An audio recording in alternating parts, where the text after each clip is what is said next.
What is up, everybody? Welcome into the first Monday episode of the regular season. We got a lot coming at you. Overreaction Monday. I'm going to get a bunch of statements and say whether it's an overreaction or not an overreaction. Top surprises of the year so far. My power rankings, top 10 power rankings are back, and team of the week is back. I'm going to go position by position, picking the best player at each spot so far. This episode's going to be a blast. Let's get to it. It's a blowout, 8th inning, 10-3. Bases are loaded for Verlander, who waits on a 3-0 pitch. He swings, and it's a high fly ball, deep center field. It is gone! Home run! And a huge bat flip to celebrate. All right, Ben, start the show already. It sure feels good to be in the groove of the regular season now. 5 episodes a week, Monday through Friday, all different episodes. This one's going to have a lot in it. I'm joined as always by Alex Curry, who today, Alex, I noticed your outfit, San Diego State shirt. Yeah, baby, we're going to the ship. What? We're going to the ship. What? If you don't know, I went to San Diego State. I played soccer at San Diego State. Never in my wildest dreams did I believe we would be in the championship game in March Madness. It's happening tonight. I am so excited. This is my San Diego State. I played soccer at San Diego State, so if you're watching, you got a little picture of me during nationals. But what is that medal you're wearing? Did you win a medal? We won nationals. But you this won? was Wait. But this is when we won second place, so that's you the won dues. Nationals? What does that mean? Like you won the national championship? Explain. No, we don't need to go into detail here. Oh, but okay. what I Don't do, explain. what I want to go into detail. There's a potential national championship coming. Yeah. That's what we want to focus on here. I saw the other day when they won their Final Four matchup. I knew you would be pumped, but I saw a video of you, Alex, that we need to show. If we have it, please show this. There's the sound.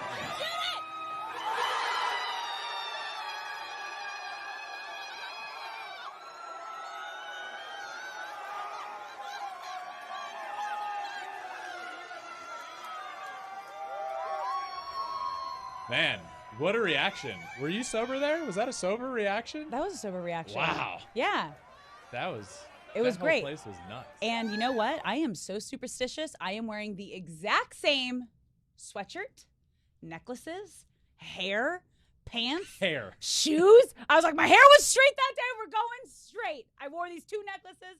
I'm wearing the same sweater. I'm wearing the same pants, the same shoes. I get so weirdly superstitious like that. So that's what we're doing. We're going to... Hopes are high. High hopes. I'm very superstitious as well, and every time I would get like 2 or 3 hits in a game, I'd make sure I had the same hair the next game as well. Okay, so cool. I get it. Cool. Good luck to Thank you and your team tonight. And the Aztecs. The Aztecs. Let's go SDSU. Who would have thought? Not even Alex, because she didn't have them in the championship. Hey, I had them in the Final Four. Well, you had them. I had them in the Final Four. Well, good luck to your squad. Thank you. It's going to be their national championship debut. Yeah. They've never been, and I know. now they're making their debut. And there was a debut. There were a bunch of debuts in baseball throughout the first few days of the season. Specifically, one that just happened on Sunday was Kodai Senga. Yeah. And his debut, which was so cool to see, by the way, because I was watching this game. I was locked in. I was like, I'm gonna watch Kodai Senga's debut from start to finish. I turn on the game, and they're the away team, right? They're playing in Miami. And whenever you're making your debut, you'd rather be at home so you can just go.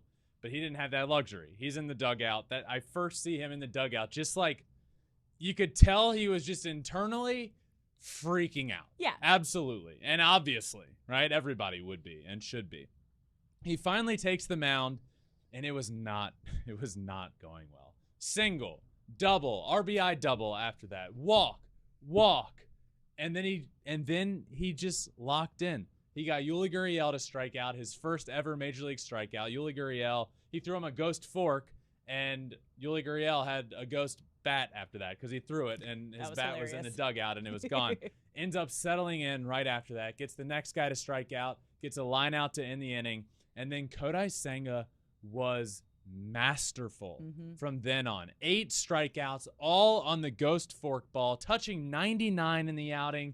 I walked away so impressed. I think Kodai Senga had a ton of hype coming into this year, right? But you never really know what you're going to get with a guy until you like finally see him on a big league mound in a big league game, and we saw him settle in. And if this is the Kodai Senga the Mets are going to get, this is an ace of a staff kind of guy. That's how dominant he was, and his debut was awesome to see. And he was probably one of the most anticipated debuts. Think about it. Not only here in the United States, but then everyone back in Japan who knows how great of a player he is. That's the other thing we all have to like remember being here in the United States. They're not only making a debut here, but they have an entire country watching them back at home, an entire network out here just to cover their debut back at home in Japan. And as you mentioned, you know, he got tested early.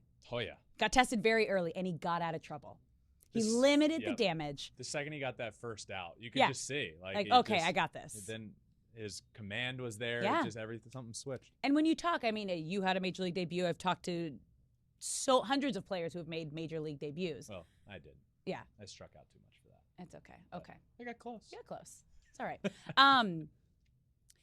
There's a certain, like, just nerves that, like, everyone, like, tries to explain and overcome, where it's like, it's there, you got it, but you got to act like you're meant to be there and you're supposed to be there. And you see that there's always that switch in that moment of like, okay, they got over the hump. Yeah. And it was really impressive to see Kodai get over the hump in such a high leverage situation. Yeah, it really was. It was a great outing. Fun to watch.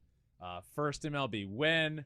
I saw him in the locker room after the game. They did a video with him. He said, "Let's go Mets." It was great. I love that. Great debut for Kodai Senga. Alex. Yes. Overreaction Monday. I don't know what you got coming at me, but this is going to be a lot of fun to do. You're just going to throw a lot of, I think, pretty bold, strong statements at me from what we've seen over the past week for this first episode, over the past few days of the first part of the season.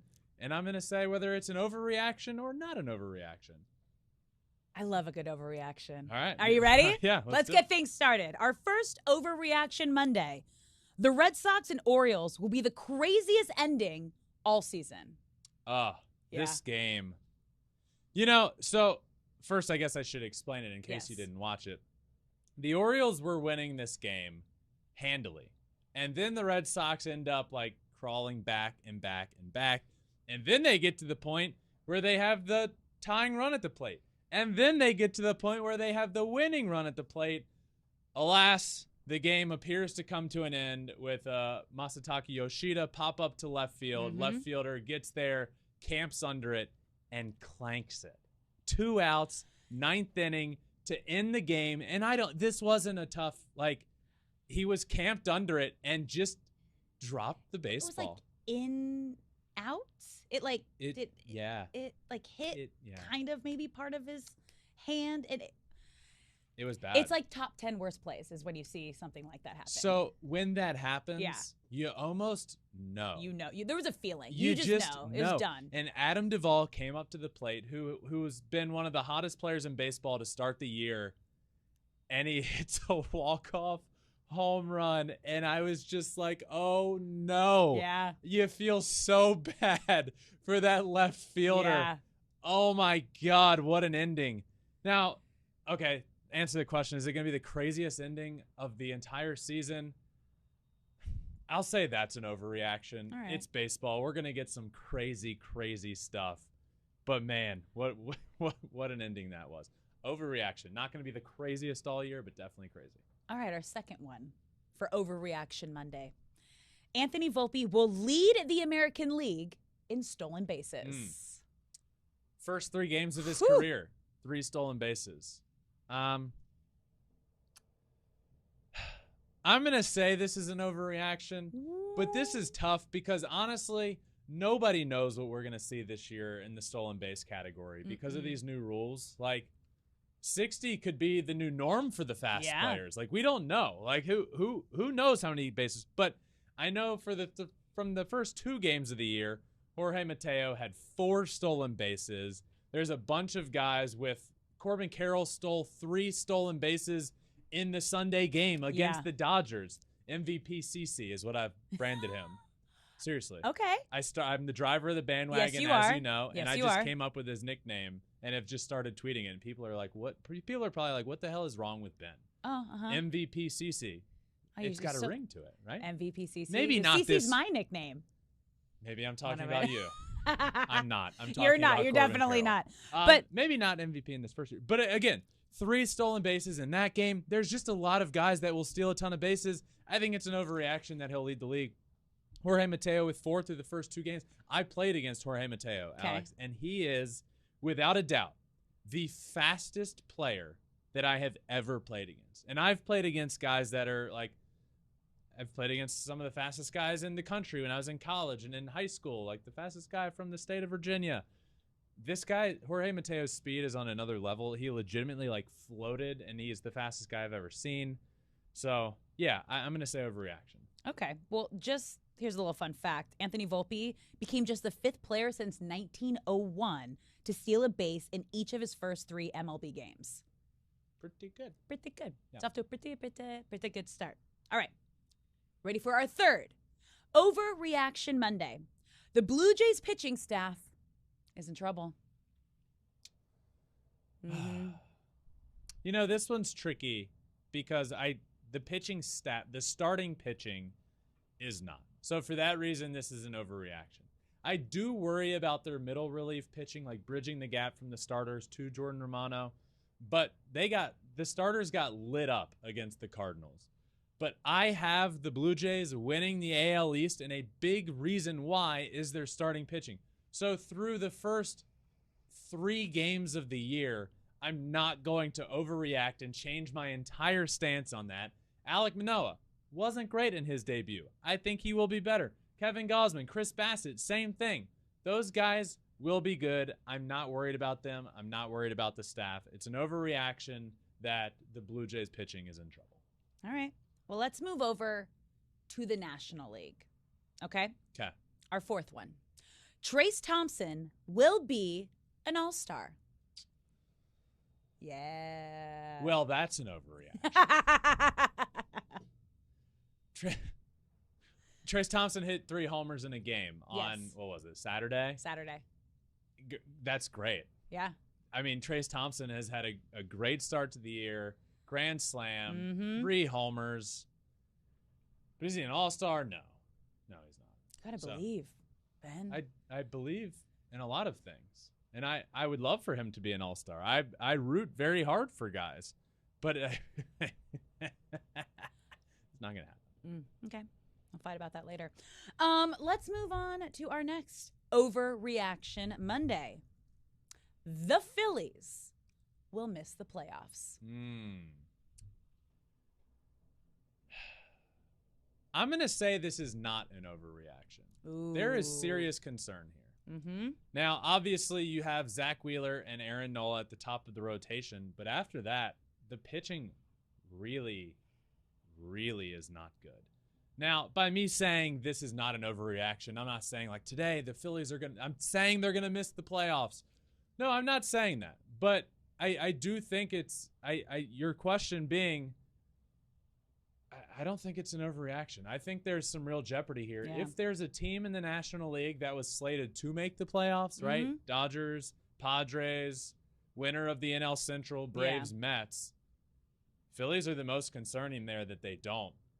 Obviously a very good offense, but I mean against the Phillies pitching staff that's not like elite after Jacob deGrom, like they just the offense, they're gonna put up runs, right? But their pitching is going to give up a ton of runs. There's a legitimate chance they score the most runs in the league and give up the most runs in the league. Yeah. That's not a good recipe. No. I do have concerns about this Phillies team. Great, they have co-aces, right? But after that, really, really falls off. And then you have a bullpen with Craig Kimbrell, who got lit up in his first outing. Sir Anthony Dominguez, who got lit up. He gave up six runs without getting an out. Struggles. Brutal. Struggles. So I'm going to say that's not an overreaction. The Phillies are in jeopardy of not being a playoff team. All right, our final Overreaction Monday. Okay. Flaherty's line will not be matched. No, that's not an overreaction. Yeah? Jack Flaherty's line, I don't think that's going to be matched this year. Let's talk about it. 5 innings pitched, he went. 0 hits, 5 innings, no hits, no runs, 7 walks, 1 hit batter, 4 Ks, 95 pitches. We're not going to see a pitcher go 5 innings with no hits and 7 walks. I just don't think we're going to see it. That was a wild outing.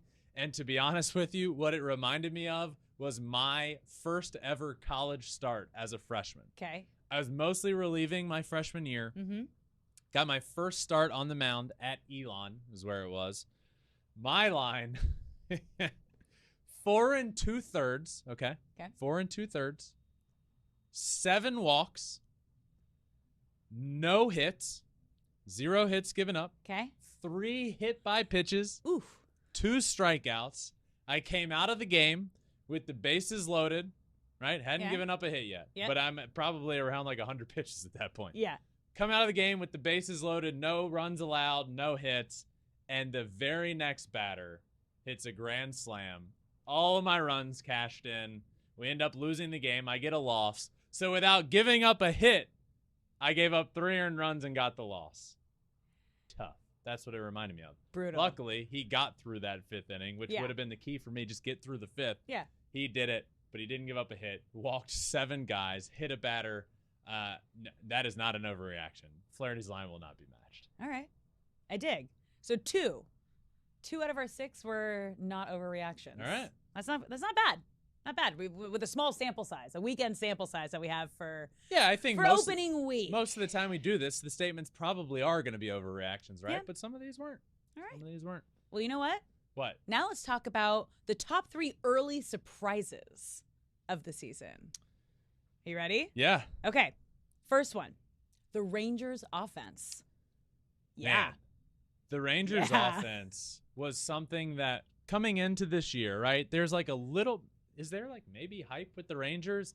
And then after their series with the Phillies, there's like real hype around this team, right? Like, in the offense, they have Simeon and Seager, who over 300 in their first few games, but Adolis Garcia hitting over 400. Robbie Grossman with a huge home run on opening night. The reason that this is a surprise for me is not because they don't have the guys in the lineup. In their first 2 games, they scored 27 runs. Yeah. 27 runs. Against a team that was in the World Series. Well, another reason that that's also like wrap your head around that. Another reason I worry about the Phillies. They Yeah. give up 27 runs in the first 2 2 games of the year, which is the most runs they've given up in a 2-game span since 1895. What? Oh, Back to the 1800s? Tungsten Arm O'Doyle was throwing back then. What? Turkey Trot Rogan was throwing back then. Not good. No. And the Rangers offense is the one that did it. So I have to say it was a surprise. And this team looks really good. Yeah. Obviously Simeon, Seager, and the other names I mentioned, but then you mentioned the pitching. Jacob deGrom wasn't good on opening day. You know he's probably going to be pretty good when he goes out there and takes the mound every 5th or 6th day as long as he's healthy. The pitching staff completely revamped that Sunday game against the Phillies. The pitching looked really good. So yeah. Rangers, big surprise so far. Yeah. All right. Our second surprise, Xander Bogaerts' power surge.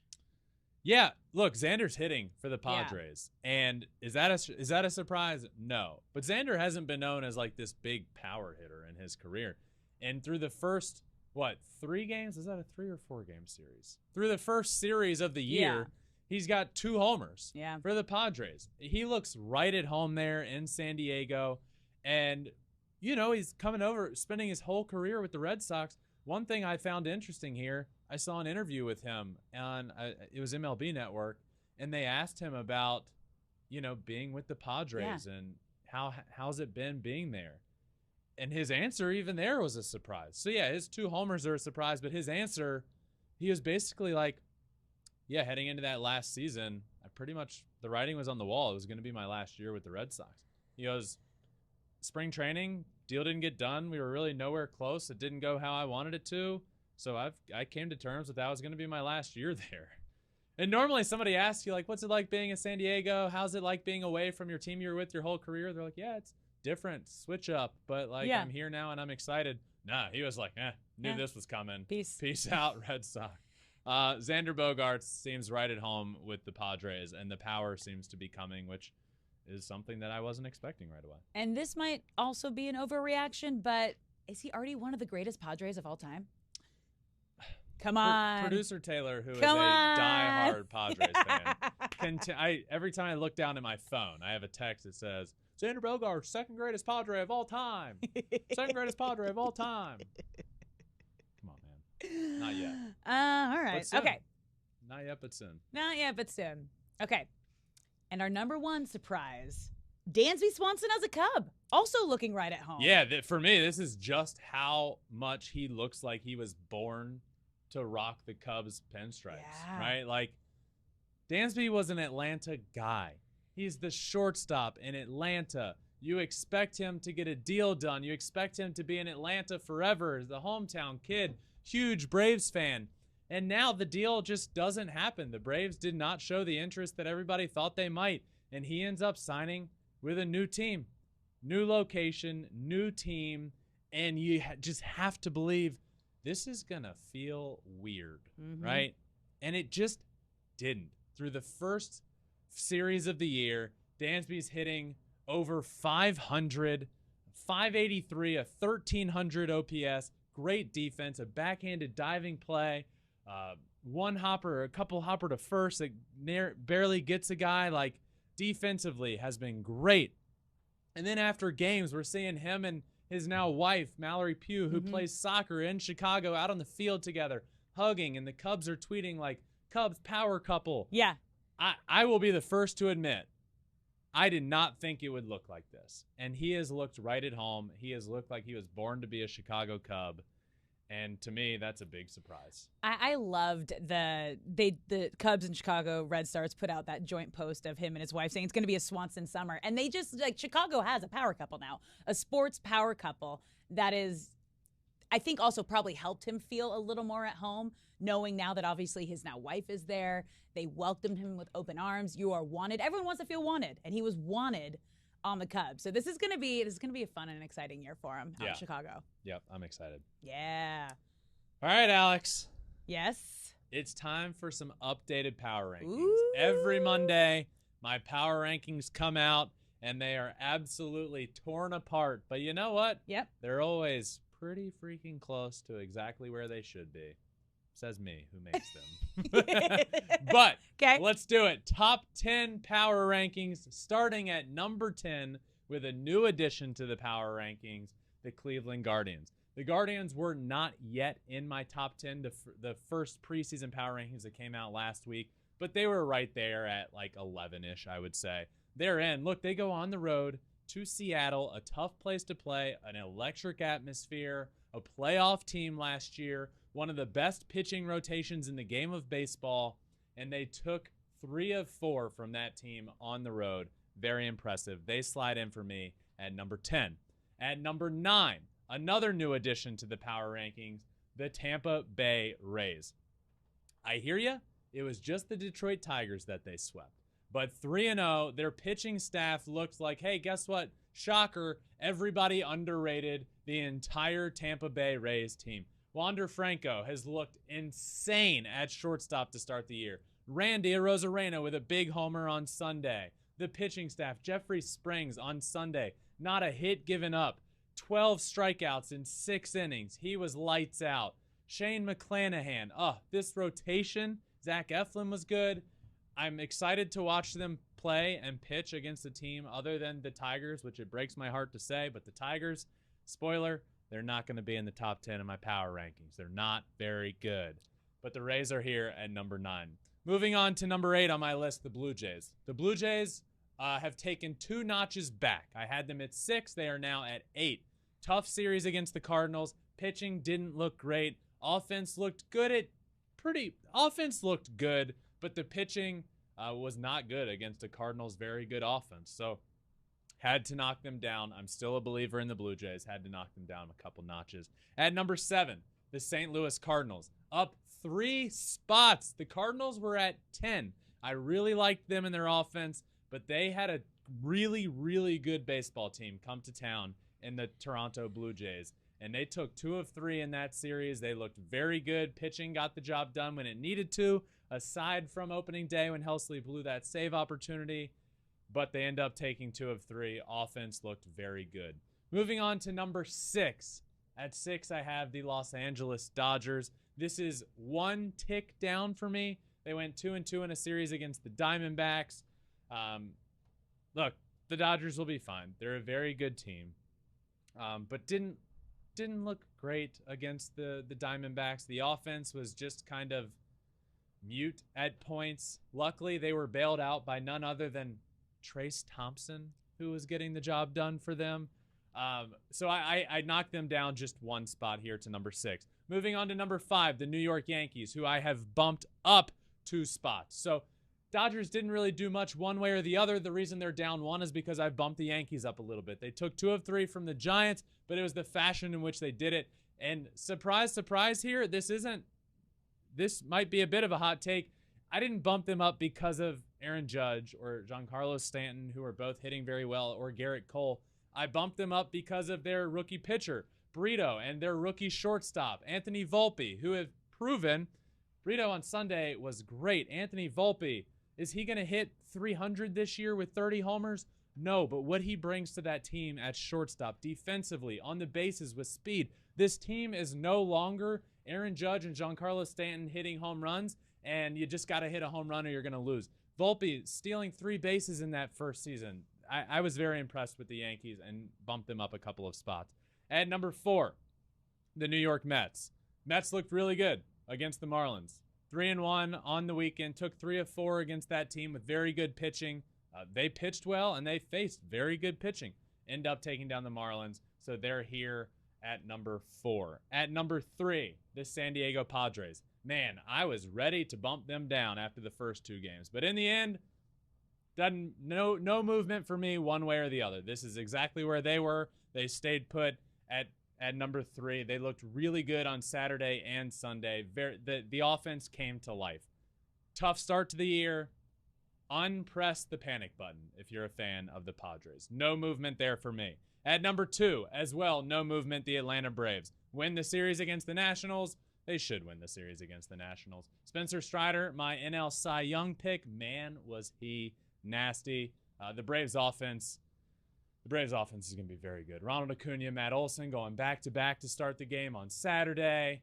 Braves look good. Very solid. No movement there for me. And at number 1, same thing. Top 4, same look for me. The Houston Astros.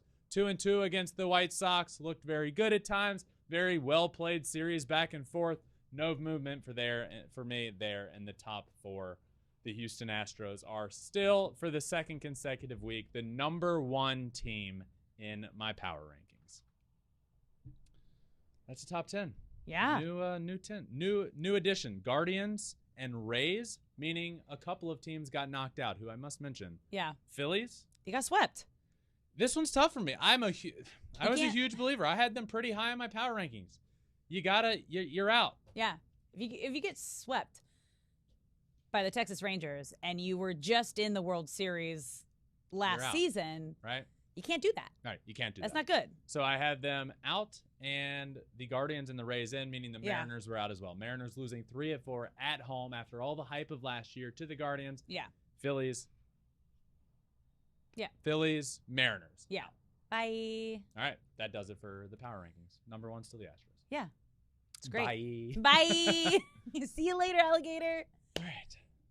It's time for your team of the week. Team of the week is back. Team of the week. So I'm going to go just week 1. Yep. Haven't done this in a while. Let me explain team of the week. You know, a lot of places will do like a team of the year and some even a team of the month. But here on Flippin' Bats, I do my team of the week because it really gives me a good chance to highlight some players that maybe over the course of a full season, I'm not going to be talking about a ton. So we're going to go position by position, every single position on the field, including designated hitter, a starting pitcher, and a closer, and pick the best player at every spot from the week that was. All right, let's start behind the plate. Who do you got at catcher? At catcher, I got Adley Rutschman. Adley had a historic first series of the year. He was on base his first 7 at-bats of the year. It's incredible. Adley got on base. Started the year 6 for 6, hit a homer in his first at-bat, was doing stuff that has never, ever been done by a catcher since at least 1901. And the only reason it's at least is because we didn't have the stats that we needed from before then. Adley Rutschman, an unbelievable first week, and he is off and running after a great first season. First base. At first base, CJ Cron. The Cron, Yeah. well, I can't say the Cron zone because he exists on the Padres. But in San Diego this week, the real Cron zone was CJ Cron. 400, 3 homers, absolutely dominated for the Colorado Rockies. He's my first baseman on the team of the week. I don't know how you pitched to CJ Cron, seeing what he did to you. There were definitely some Padres. at-bats that they should not have. Yeah, they pitched. should not have. And they did, and they paid. Yeah. All right, moving to second base. Who you got? Luis Arraez. Luis Arraez might hit over 500 for the entire season this year. If anybody's going to do it, I was like, can you imagine? It's going to be him. I mean, this guy just coming off of an AL batting title, gets traded to the Marlins, and is hitting like over 600 to start this year with them. I mean, this guy was the heart and soul of the offense for the Marlins against the Mets this first week. It seemed like every game he was leading off the game with a hit. You know, he's doing it all. He's probably the best. If you need a hit in the game of baseball right now, like just a hit, right?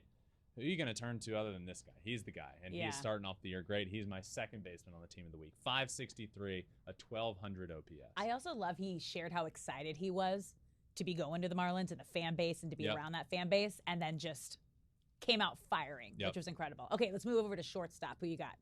Shortstop, Wander Franco. He had all the hype in the world, right? He comes up as the #1 prospect in the game of baseball, and really hadn't lived up to that hype yet. But man, was he good in the first week of the year. I feel like this is the year Wander Franco breaks out with all the hype in the entire world, and hit a homer, great defense, 636, a homer, 4 RBIs. Wander Franco is my shortstop. All right, moving over to third base. Last infielder, who you got? Third base, Alec Boehm. Alec Boehm, first at bat of the year, I think it was, off Jacob deGrom. Yep. Hits a homer to deep right center field, off of deGrom with some of the best stuff in the entire world. Great first series, great first game of the year. Alec Boehm, I think, he was my pick to break out for the Philadelphia Phillies. Not that we don't know the name Alec Boehm. I think this is the year he has a very, very big year. Saw him making really good plays over at third base for the Phillies. Defensively, that's come a long way. He's my third baseman. 429 and a homer. Whew. Moving to the outfield. Uno, dos, tres. Oh, boy. Yeah. Yes, Trace Thompson is my first outfielder on Team of the Week. Again, this must be said, first Team of the Week. 3 outfielders regardless of position. It's just 3 outfielders, and Trace Thompson is one of them this week. Really, it's because he had that one game that was insane. 375 so far in the year, 3 homers, 8 RBIs. 3 homers in the game, 8 RBI. Say it with me. Uno, dos, tres. Okay. Yeah. Next outfielder. Yeah. All right, who's your second outfielder? Next outfielder, Adam Duvall. Oh, man. I can't. That game, every time I even say the name Adam Duvall, I can't not think about that game with the Orioles, the dropped pop-up in left field. But Adam Duvall ended up hitting that walk-off home run. So a walk-off home run in the game. And just the statistics for this guy this week, hit over 500, tons of power, tons of multi-hit games.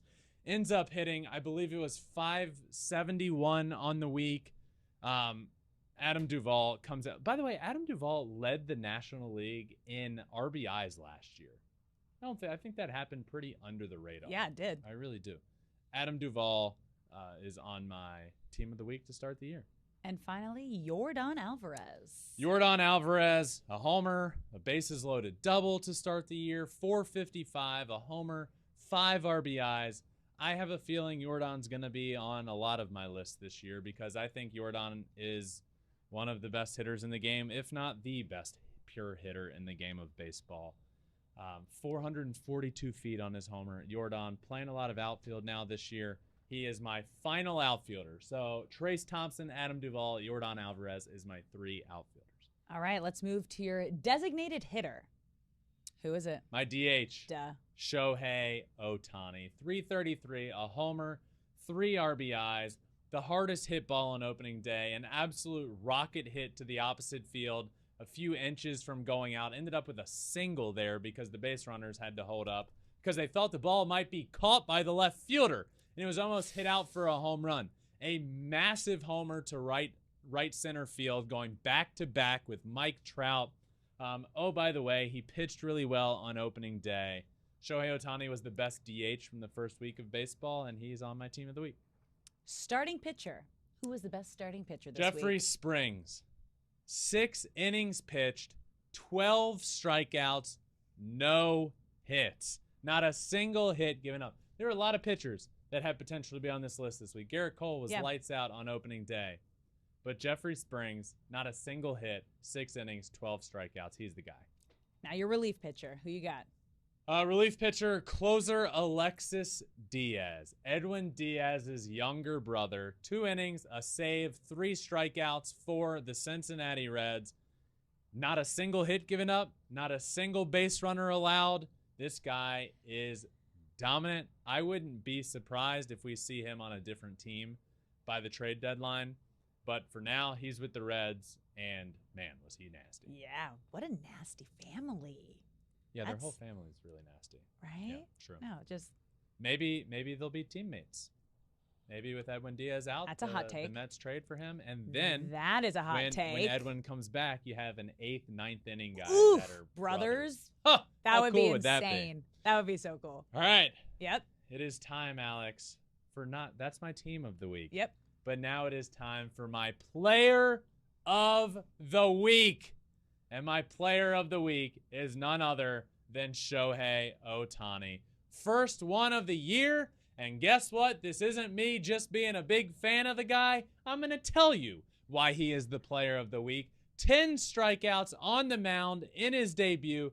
10 strikeouts, not a single earned run given up. Only the 26th such outing since at least 1901 on opening day. He did that. He also hit a homer 447 feet. He also hit the hardest ball of the game on opening day, 111 miles an hour. On opening day, he had the hardest hit ball of the day. He also had the hardest thrown pitch of the day. He has an OPS just south of 1,000, 968.